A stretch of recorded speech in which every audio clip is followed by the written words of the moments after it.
Hi, I'm Erin, the Archives Retail Service Coordinator here at the Provincial Archives of Alberta. The best way to keep your memories for years to come is preventative treatment. So here at the Provincial Archives and our inside shop and as well as online, we sell a variety of materials that can help you keep your memories for years to come. Some of the worst enemies for fabric and paper materials that we like to keep for a very long time is time as well as dust, water, and sun. So we have some genealogy starter kits that will help you get through those initial first few years of your preservation. We have two different styles of genealogy starter kits. We have document storage that comes in multiple different sizes.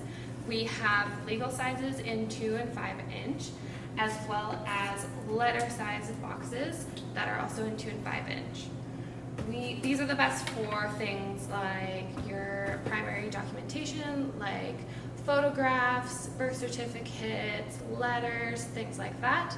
But if you have things like blueprints, newspapers, textiles, like baby clothes that you want to keep preserved, then we have larger storage. Genealogy kits, they come in a variety of different sizes. In these kits, they come with buffered tissue paper as well as unbuffered tissue paper, a notebook, and a set of gloves. Each genealogy document starter kit comes with a variety of items inside. It's your choice of size of box, as well as acid-free file folders. You get 10 of those. A variety of plastiklips. White gloves are essential, as well as some buffered envelopes, a notebook, and you also get a surprise gift from the gift shop. So as Emily was speaking in her previous video about rehousing your documentation into acid-free containers, all of our storage is acid-free that we sell here at the shop.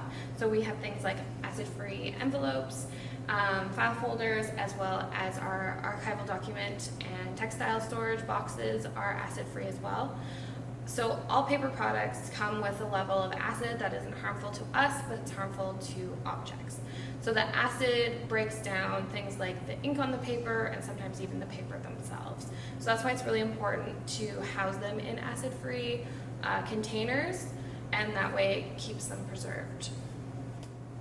In your document storage boxes, we gear them towards the basic genealogy research, so things like your photo storage, birth certificates, primary documentation. So we add in the buffered envelopes, which you can see have the little thumbprint cut out of them.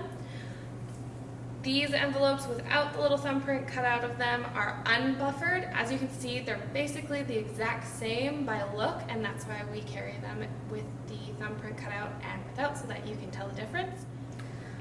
Buffered paper is made out of an alkaline substance which helps to balance out the acid that can be contained in photos and other paper objects that you're trying to preserve.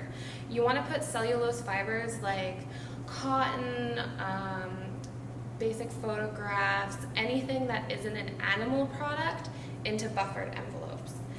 Anything that is an animal product, like if you have an old leather wallet or something made out of sinew, you want to put that into unbuffered material as tissue papers or envelopes because it helps to preserve them better. Blueprints are the one exception, and you always want to put blueprints into unbuffered envelopes or tissue paper. So in the family archives work that I mentioned in the first part of this video, and also in some of the processing of records that I do here at the Provincial Archives, something that you'll commonly see in a lot of family records are clippings from newspapers. And clippings are a great thing to put in one of these buffered envelopes. They're very prone to yellowing and also to transferring to your other records. So that's something that's great to separate out and then preserve in a buffered envelope. And we also carry buffered and unbuffered tissue paper as well. That can be really great for newspapers.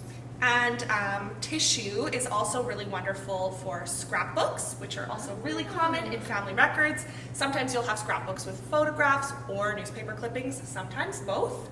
So that's something that you can cut to size for your album or your scrapbook, and then interleave, place in between the pages so that the items that are on different sides of the pages don't come in contact, and sort of their different preservation needs or their different damage that they might be prone to doesn't transfer onto the other records in the scrapbook, and then it will be preserved for much longer.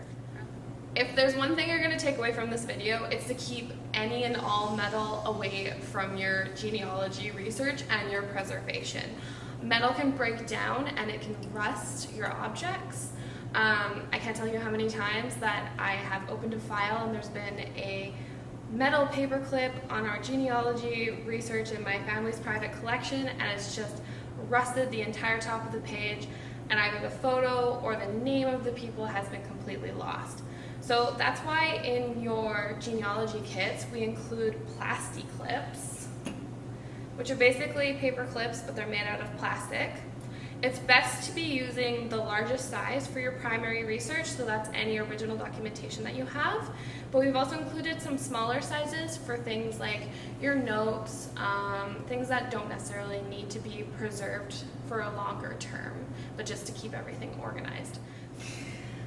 And something else that we sell in our store that sort of goes along those lines, if you do encounter a staple, especially a rusty staple that you want to take out, I would say do not use one of those common kind of more, I don't know, they look like a little pair of teeth staple removers that clamp. They have the little spring, especially because with your older family records, the genealogy records that you're working with, they might be a little brittle already due to age.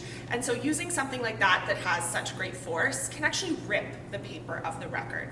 So we have these little microspatulas, and they're really great because on the one end you can see they have sort of a pointed or tapered end, and you can just really gently kind of get those underneath the prongs of the staple, one and then the other, and then flip it over, get it kind of under the main bar of the staple, and you can pull it out really gently so that you don't damage your records when you're removing those rusty staples. White gloves are essential for when you're doing your genealogy research, especially if you're working with photos. So the gloves help prevent the naturally occurring oils on your skin from getting onto documentation or photos or material that you're working with. When you're working with documentation like birth certificates or census records or things like that, you may not want to be using gloves because you lose a little bit of dexterity. But make sure that you always wash your hands before you handle any documentation, and don't use any moisturizer afterwards. If you're using photographs, however, you always want to be using gloves because it helps get the fingerprints onto the photos. So you want to keep them as pristine as possible. So gloves are your friend for photographs, but maybe go barehanded for any other documentation. So when we're talking about using your gloves when you're handling photographs, that also goes for any other type of film product. So you can have, of course, the printed photograph, but also the film, the negative, maybe a slide, or even like a film reel for a moving picture. So anything like that can kind of have that, is at risk of that same kind of fingerprint transfer. Something else that Erin mentioned, of course, is it's very important to have clean hands when you're working with your documents. Also, we would recommend not keeping food or open beverages around your workspace because, of course, there might be a risk of a spill, but maybe you have a contained coffee mug, something like that that's spill-proof. That's probably okay, but just to keep that in mind. Lastly, because of this pandemic that we have going on right now, people are using a lot of hand sanitizer. So it's important to remember that the hand sanitizers can be very harsh. Of course, they have alcohol in them that helps to get rid of all those bad germs, but you want to make sure that that doesn't get onto the records. So make sure that that's fully dry before you're working with your records, and also just be careful when you're applying it that it doesn't accidentally spill onto anything you're working on. As Emily referred to in the first part of this video, notebooks and spreadsheets are essential for keeping track of everything that you are keeping preserved in your wonderful genealogy kits. So we've included a notebook for you as well. To find an assortment of tips and tricks for preserving your beloved memories, go to our website and click the We Preserve tab, and there's lots of different tips and tricks for how to organize your genealogy research, as well as check out our online store and come visit us here at the archives, and we'd be happy to help you.